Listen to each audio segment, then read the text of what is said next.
Não é novidade para ninguém que em outubro é o mês mundialmente conhecido como Outubro Rosa, de uma campanha sobre a prevenção do câncer de mama, da importância de você fazer uma mamografia e vários outros procedimentos para você prevenir essa doença tão grave que vem matando tantas mulheres. Mas muito além disso, nesse vídeo aqui eu quero te trazer a consciência também sobre as causas emocionais que podem causar o câncer de mama. Se esse assunto te interessa, vem comigo nesse vídeo. Olá, eu sou o Manuel Augusto, fundador do Núcleo Terapêutico Sinapse. Eu sou especialista em regressões intrauterinas e pós-nascimento. Sou especialista em cura e resolução de traumas e estresse pós-traumático e também especialista em constelações familiares. Realmente esse tema câncer, ele chama a atenção de muitas pessoas, porém, infelizmente, chama mais a atenção quando o diagnóstico aparece em uma família. Eu não sei se você sabe, mas receber o diagnóstico de uma doença grave pode elevar os níveis de estresse de uma pessoa a taxas elevadíssimas, que são equivalentes a um trauma, ok? Então é muito importante a gente entender isso. Uma pesquisa foi realizada no Presbyterian Hospital em Nova York, no setor de oncologia, e pacientes com câncer que estavam recebendo exatamente o mesmo tratamento. Então, a quimioterapias, intervenções cirúrgicas, porém, como o diagnóstico era mencionado, era entregue às pessoas, era uma forma muito diferente. Então um grupo recebia o diagnóstico de uma forma muito direta. Você tem esse câncer, ele é de nível 4, 5 e a gente vai fazer esse tratamento com você. E simplesmente terminava assim. E um outro grupo era oferecido o diagnóstico de uma forma muito diferente. Olha, nós temos um diagnóstico a entregar a você sobre o que está acontecendo no seu corpo. Você tem câncer, mas existem notícias boas e notícias ruins. Quais notícias você prefere receber primeiro? Vamos supor que o paciente escolhesse receber as más notícias primeiro. Então, era dito que o câncer era no nível 4, que o estado estava avançado ou não tão avançado assim, o tratamento que eles iam fazer, só que as boas notícias eram que a equipe estaria completamente dedicada e pesquisas eram feitas todos os dias em relação àquele câncer. Então, todos os dias também surgiriam novas possibilidades de tratamento e aquela equipe realmente estaria engajado em fazer esse tratamento e acompanhar esse paciente do começo ao fim. Mas não era só isso, porque esse paciente ele era convidado a falar sobre os seus sentimentos, sobre a sua família. E ele podia tomar tanto quanto 15 minutos ou chegando até mesmo a 2 horas. E o médico ali em questão mantinha contato visual, uma conexão e realmente estava disponível para ouvir os sentimentos, as emoções dessa pessoa. É claro que você já consegue imaginar que a taxa de remissão e de cura do câncer dessas pessoas que receberam mais atenção e eram incentivadas a falarem de suas vidas, de suas emoções, foi muito maior do que o outro grupo. Então, nós sabemos que a comunicação já no início de dar um diagnóstico interfere bastante, mas infelizmente não são todos os profissionais que sabem disso. Como eu havia comentado com você, receber essa notícia de uma maneira muito brusca pode elevar os seus níveis de estresse a taxas altíssimas, e esse estresse ele gera um banho bioquímico dentro de você, porque vários pensamentos negativos podem começar a cometer essa pessoa. Ela pode pensar que ela vai morrer, que ela vai deixar a família, de repente ela tem filhos mais novos, de repente ela tem sonhos para conquistar. Somente quem passa por essa situação é que sabe a quantidade de pensamentos, as emoções que são desengatilhadas junto com o diagnóstico de uma doença grave como o câncer. Então aqui uma notícia que talvez você não fizesse a menor ideia. Esse banho químico, toda essa bioquímica que acompanha esse estresse elevado e todos esses pensamentos de uma pessoa que recebeu o diagnóstico assim, porque a pessoa pode perpetuar esses pensamentos e essas emoções negativas por várias semanas, por meses. Ninguém vai receber um diagnóstico desse, a não ser que realmente seja preparado o território e do dia para a noite não pensar mais sobre isso. Só que o problema é que essas taxas elevadas de estresse, todo esse banho químico, podem chegar a ligar ou desligar no seu DNA mais de 200 genes. E esses genes que podem ser ligados ou desligados, eles podem desligar partes e funções do seu sistema imunológico, que é quem justamente pode começar a te ajudar a combater aquelas células cancerígenas. E também sem falar que vários genes podem ser ligados, aumentando ainda mais os níveis de cortisol, que é o hormônio do estresse, e muitas outras funções que podem prejudicar o câncer ao invés de desligar esses genes e ativar outras funções que podem te beneficiar na cura do câncer. Trabalhando com inúmeras pessoas que receberam um diagnóstico de uma doença grave, tanto em atendimentos individuais quanto nas nossas vivências terapêuticas, fica muito claro ali a quantidade de emoções perturbadoras negativas que uma pessoa pode sentir. Não só os pensamentos, mas aquilo desengatilha uma série de emoções tão profundas dentro da pessoa, porque realmente ela pode perder a vida, algo de muito ruim pode acontecer. Então é super importante a gente começar a liberar essas emoções, justamente pelo que eu te disse anteriormente, porque a gente vai querer o sistema imunológico dessa pessoa, nós vamos querer todos os genes, todo o DNA, todo o sistema dessa pessoa trabalhando a favor dela, não contra ela. Porque também existem todos aqueles efeitos colaterais, né, durante o tratamento, se a pessoa tem que passar por uma radioterapia, por uma quimioterapia, pela cirurgia, pelo pensamento de perder a mama. Então você já pode imaginar aí que são muitas emoções, realmente são muitos pensamentos negativos e a gente precisa trabalhar nesse aspecto, nesse sentido, para realmente ajudar essa pessoa em níveis mais profundos, muito além de uma cirurgia, muito além de medicação, para todo o sistema trabalhar a favor dela. E dando continuidade em todos esses aspectos, é muito importante a gente saber que várias outras pesquisas foram feitas também com câncer e através de placebo. Então, se você não sabe, de uma forma extremamente resumida, placebo é quando você acredita que você está tomando uma medicação que vai ser super benéfica, que acabou de ser lançada, preparada aí para cura daquele câncer específico, de qualquer doença, mas na verdade é uma pílula de açúcar que as pessoas tomam e elas começam a melhorar. Então, isso basicamente, de uma forma muito superficial, é o poder da mente atuando sobre a pessoa, que isso na verdade traz confiança para ela pode ir regulando, ligando aqueles genes que vão ajudá-la e desligando aqueles genes que podem prejudicá-la. A propósito, isso de ligar e desligar genes é um conceito, na verdade, são experiências que a epigenética está trazendo e as provas são irrefutáveis, né? Quanto o ambiente, as nossas emoções, o que a gente pensa, tem o poder de ligar e desligar alguns genes dentro de nós.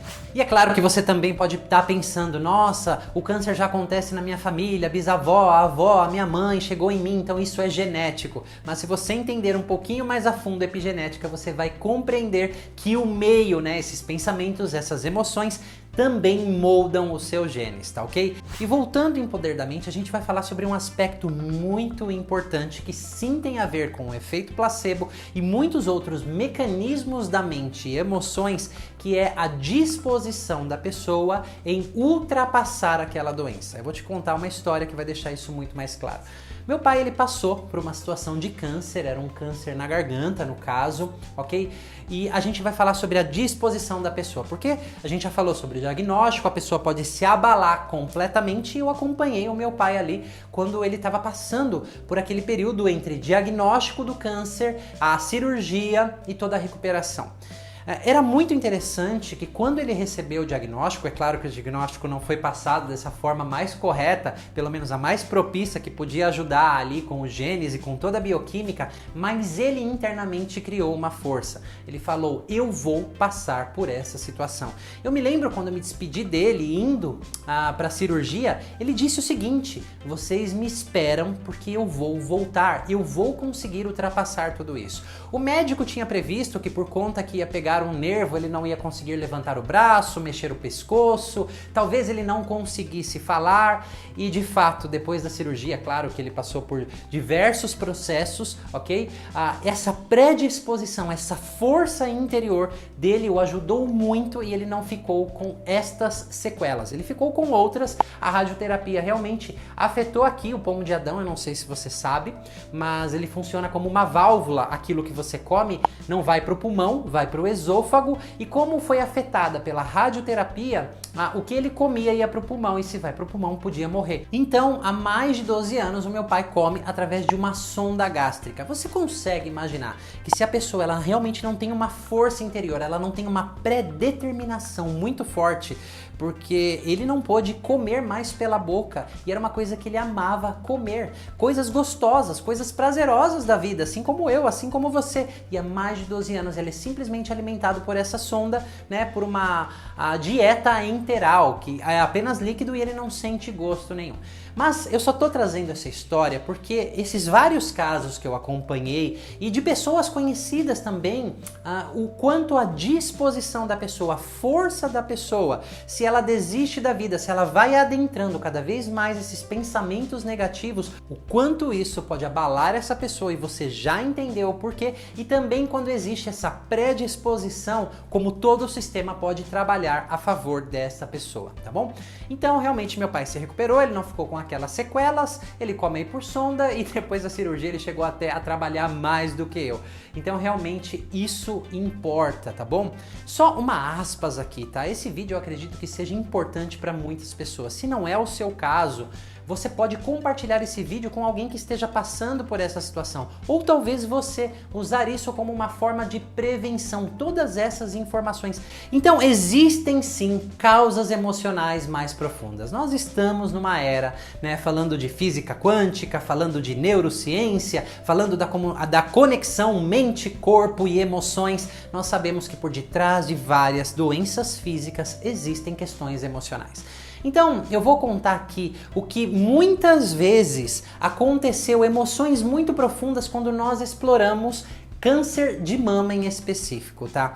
Então, segundo a metafísica, existem várias questões emocionais aí, eu vou trazer uma delas que eu realmente constatei em vários casos que eu explorei essa patologia. Esse trabalho ele pode ser feito através de várias abordagens, da hipnose ericksoniana, de uma constelação familiar, de nós nos aprofundarmos em emoções mais profundas e não só conhecer as emoções, como também começar a adicionar novas informações, ativar o inconsciente, a parte sábia de dentro dessa pessoa para trabalhar a favor dela. Então tem até um programa, né, de 1980 chamado Simonton, que foi feito em algum hospital, você pode até procurar aí na internet, ok?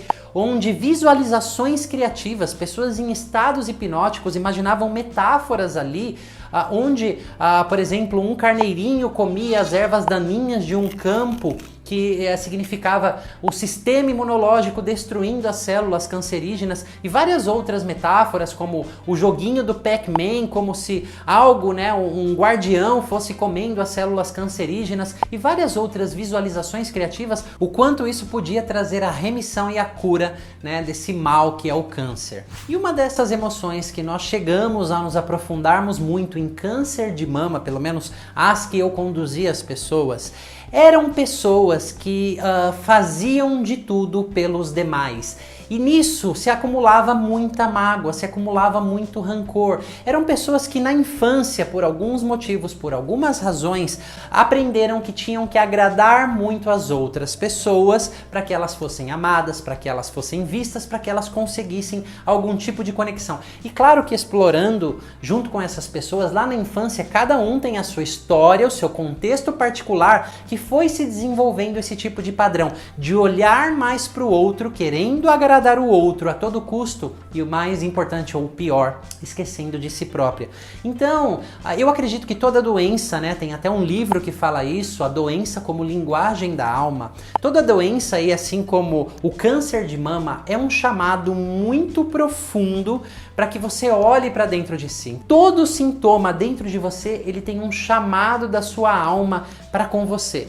Quando uma pessoa diz assim, olha, esse câncer, essa doença apareceu do dia para a noite, na verdade ela descobriu isso do dia para a noite. Mas ao longo dessa vida, pensando em emoções, pensando em comportamentos, pensando em padrões negativos, muitos deles já estavam ali acontecendo há muito tempo, ok? Talvez a pessoa não tivesse a consciência, não tivesse como olhar olhar para isso ou entender isso. Então, basicamente, muitas pessoas que eu trabalhei era esse sentimento de esquecer dos próprios sonhos, esquecer das próprias vontades, né? Como se o meio agarrasse essa pessoa, as pessoas agarrassem e manipulassem essa pessoa como se ela não tivesse escapatória e ter que fazer as coisas pelos demais, abandonar os seus sonhos, abandonar o seu self, esquecer de si próprio, das próprias emoções.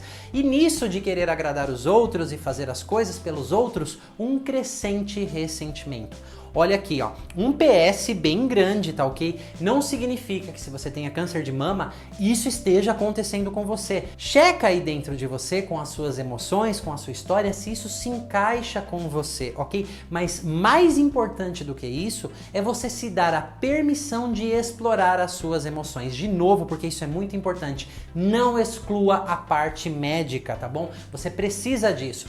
Eu não gosto muito de falar terapia alternativa, tanto que o nome que nós usamos, eu sou um psicoterapeuta integrativo, porque alternativo dá a ideia de ou eu escolho essa opção ou essa opção.